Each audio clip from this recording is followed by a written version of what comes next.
Morning students. आप पढ़ चुके हो ना पिछली कक्षा में हिंदी फर्स्ट में पाठ 3 वाद्य यंत्रों की अनोखी दुनिया, यानी बजाने वाले संगीत के जितने भी बजाने वाले यंत्र होते हैं उनके बारे में आप जानकारी प्राप्त कर चुके हो।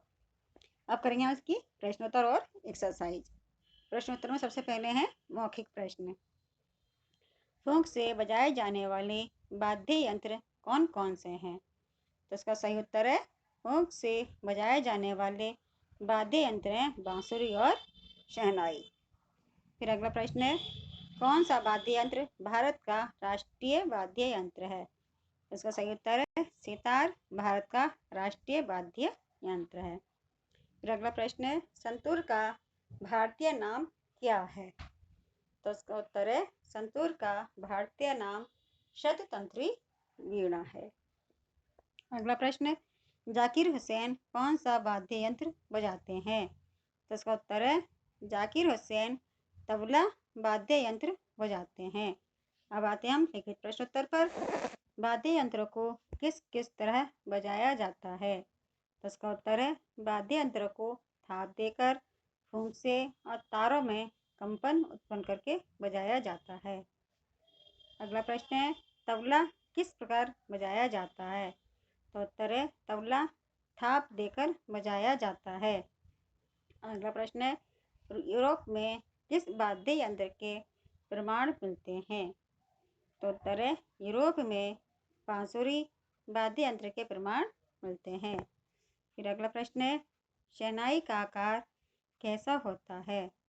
तो सही उत्तर है शहनाई एक खोखली नली जैसी होती है जिसका एक सिरा अधिक चौड़ा तथा दूसरा पतला होता है और शहनाई के संकरे सिरे पर डेने के आकार की 1 सेंटीमीटर लंबी 2 पत्तियां लगी होती हैं। और अगला प्रश्न है अनोखा संतूर वाद्य यंत्र क्यों माना जाता है? तो उत्तर है संतूर एक अनोखा वाद्य यंत्र है क्योंकि वह तार का साज होने के बावजूद भी उसे लकड़ी की छोटी छड़ों से बजाया जाता है, इसलिए संतूर को अनोखा वाद्य यंत्र कहते हैं। अब आते हैं सही विकल्प पर। सही के लिए सही और गलत के लिए गलत चिन्ह लगाओ। तो इसमें देखिए जाकिर हुसैन प्रसिद्ध संतूर वादक है, ये गलत है तो गलत का निशान लगाइए। और अगला है उस्ताद बिस्मिल्लाह खां विश्व के सर्वश्रेष्ठ शहनाई वादक माने जाते हैं, ये सही है तो सही का निशान लगाइए।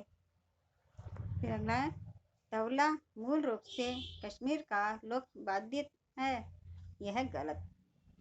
शहनाई को फूंक से बजाया जाता है, यह सही है तो सही का निशान लगाइए। अब दे रखा नीचे आपको एक छोटा सा गद्यांश दे रखा है, इसे पढ़कर आपको प्रश्न का उत्तर लिखना है। जिसमें पहला प्रश्न का उत्तर है तबले का प्रयोग किस तरह के संगीत में किया जाता है? तो आपका सही उत्तर है इसका तबले का प्रयोग शास्त्रीय संगीत से लेकर पाश्चात्य संगीत तक में किया जाता है। आपको इसी गद्यांश में मिल जाएंगे इसका उत्तर। तबला कहाँ अधिक प्रचलित है? तो इसका उत्तर है उत्तर भारत में। और फिर अगला प्रश्न है संगीत में कितने तबलों का प्रयोग किया जाता है? तो सही उत्तर है इसका 2 विशेषण शब्द चुनकर लिखो। इसमें आया अनोखी दुनिया और मधुर ध्वनि। अब है सही गलत। सही विकल्प आप प्रश्न पढ़िए और सही उत्तर पर निशान लगाइए। पंडित रविशंकर और उस्ताद लियाकत खां किसके वादक थे? सितार के वादक हैं तो सितार पर निशान लगाइए। फिर डैश है को लकड़ी की छोटी छड़ों से बजाया जाता है, किसे बजाया जाता है? संतूर को। फिर अगला प्रश्न है बड़े आकार के तबले को डैश कहा जाता है, क्या कहा जाता है? बाया। ठीक है, ये तो हो गए आपके। अब है मूल्यपरक प्रश्न जो ये आपको स्वयं करने हैं, पढ़िए और खुद लिखिए।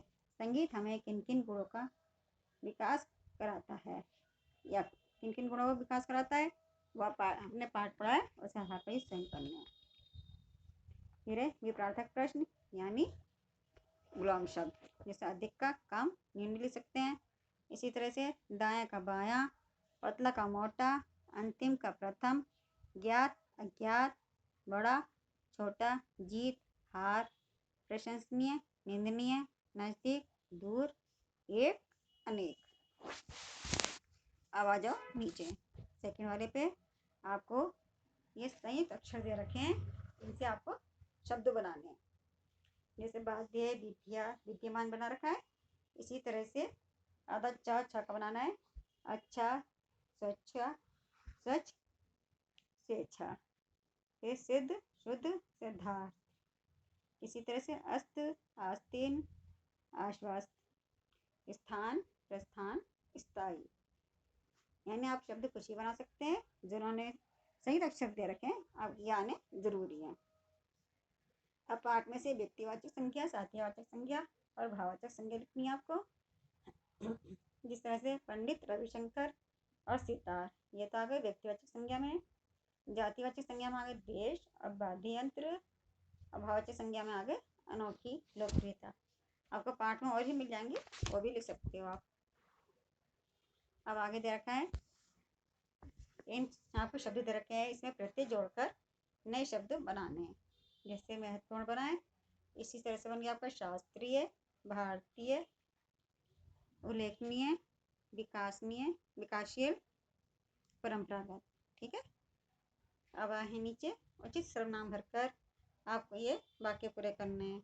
जैसे पहले में आया संतूर प्रसिद्ध वाद्य है, इसे शततंत्री वीणा भी कहते हैं। फिर अगला सितार तारों में कंपन करके बजाते हैं, शास्त्रीय संगीत में इसका प्रयोग किया जाता है। पंडित रविशंकर और उस्ताद लियाकत खां अच्छे सितार वादक माने जाते हैं, वे विदेशों में भी लोकप्रिय हैं।